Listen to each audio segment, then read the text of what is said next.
Hi mga kaninay, dito muna kami ulit ng asawa ko magde-date. Kung naalala nyo yung Baryote, ayan, picturean ko muna daw siya. Kung maalala nyo, dito kami nag-date nung 10th year anniversary namin, wedding anniversary. So ayan, dahil nagsulo kami, i-date niya muna ako at siya muna ang magbabayad. Ayan, $299 per head. Medyo tumaas na din ng konti. So ayan, pagkabayad mo, bibigyan ka ng plato. Tapos ayan, naantay niya muna yung sukli niya. Habang inaantay niya, inikot ko muna yung camera. Ayun yung mga pagkain. So ayan, mag-i-start na sila.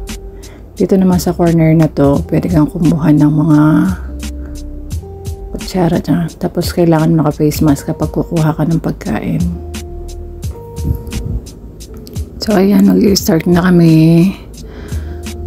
Ayan, pipicturean ko yung mga pagkain. Medyo hindi ko rin kabisado kung ano yung mga luto. Pero ayan, marami silang mga food, yung mga seafoods, mga Kapampangan, Bicol na luto, Tagalog.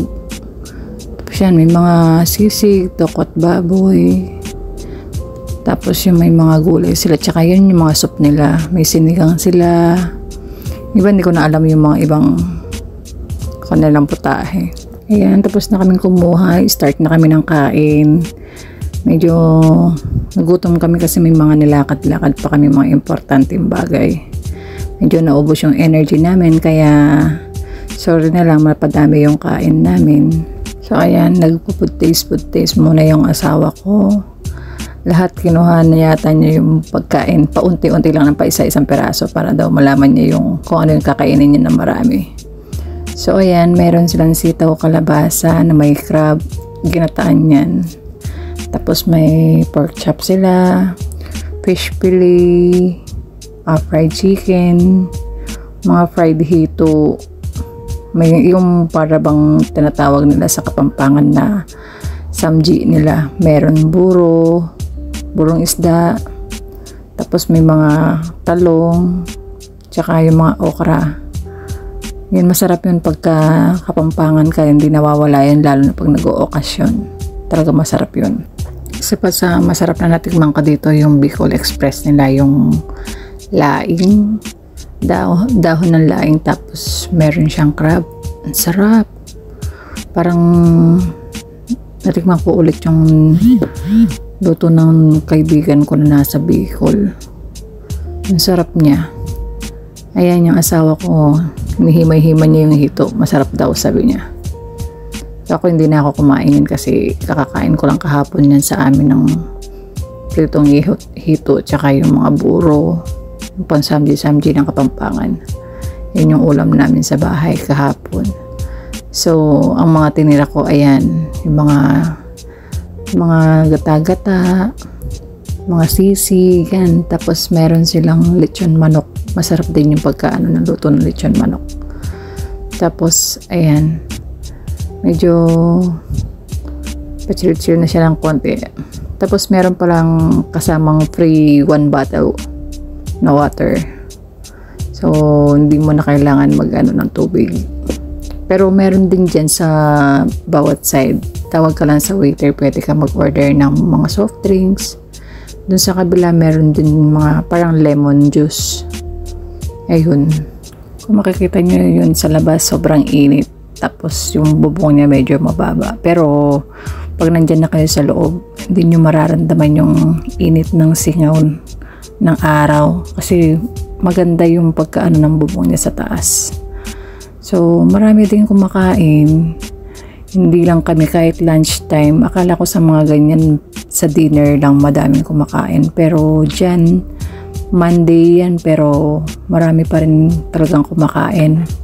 Minsan may mga matatanda, tapos pamilya, magkakaibigan yan. Meron pa nga kaming nakita dyan ng mga foreigner na kumakain talaga. Hindi namin expect na kumakain pala sila. Kasi usually yung mga pagkain dyan, Filipino food. Wala kang makikitang mga Korean or something na Japanese food, ganun. Puro mga Filipino dish yan nandyan. Tapos siya, may mga kumakain din ng mga nagde-date tulad namin. Nagde-date muna. Ayan, sarap na sarap talaga ako dyan. Ang sarap ng kain ko, kumain talaga kasi. So ayan, nagutom talaga ako kasi umalis kami mga 8 o'clock. Tapos di man ako, nagkape lang ako. Sobrang busog na busog talaga ako dyan. Biruan mo, nagda-diet talaga ako. Nagda-diet ako, umpisa muna ng diet ko dyan. Parang naka-1 linggo na ako. Tapos, pagka uwi ko ng day off ko, ganyan ang gagawin. Papakainin ka sa buffet. So, ayun. Sinamantala na naman yung pagkain ng suso. Sinubuan niya ako pero hindi ko siya masyadong bet. Parang sobrang laki naman kasi. Gusto ko lang sa mga ganyan, yung mga medyo maliliit lang. Pero siya sarap na sarap. Tapos nung naumay na din kasi may nakita siya ng kulay-pula yung puwet niya. Parang hindi masyadong naluto. So tinigilan niya din. Pero sarap na sarap siyang kumain dyan. Ako naman, inaano ko talaga yung mga crab. Malalaman siya tsaka mataba. Sobrang sarap talaga. Napa-order nga kami ng soft drinks sa yun. So ayun siya, tumayo muna siya tapos nagugas ng kamay. Dahil nga sa pagkain ng susuki na may niyan, sinusungkit niya sa toothpick. Ayan, pagbalik niya, ayan ulit. Simula na naman ulit siya sa mga pork. Sarap na sarap ng kain niya. Talagang sobrang sulit naman yung binayad namin at yung date namin. Talagang busog na busog talaga. Tapos yan, medyo nauumay na din. Pero sige pa rin ang kain. Sige, dahil masasarap nga talaga yung mga pagkain nila. Wala ka mayang aayawan. Tapos, ayun, yung lasa, tamang-tama. Kung mga pang-Bicol Express, talaga yung lasa niya kuhang-kuha pag mga Kapampangan. Sarap din. Tapos yan, kumuha lang ako sa mangkok ng siligang. Pero hindi na rin ako masyadong nasasabaw lang ako. Yung mga laman, hindi ko na rin siya kinuha. Yan, ang dami kong pinaghihimayan, no. Yan, maraming kumakain kahit matatanda. Ayun, sa kabilaan namin, pamilya yan. Meron din kasama silang bata. So, ayun siya. Tumayo na naman, kumuha siya ng dessert. Medyo naumay na daw siya. Masarap din yung mga dessert nila dyan. Yung maha, kung kumakain kayo ng maha, masarap. Tapos may gelatin. Meron silang macaroni. May mga kakanin pa dun, pero hindi ko na masyado. Ang tinikman ko lang dyan yung maha, tsaka gelatin, tsaka yung macaroni salad.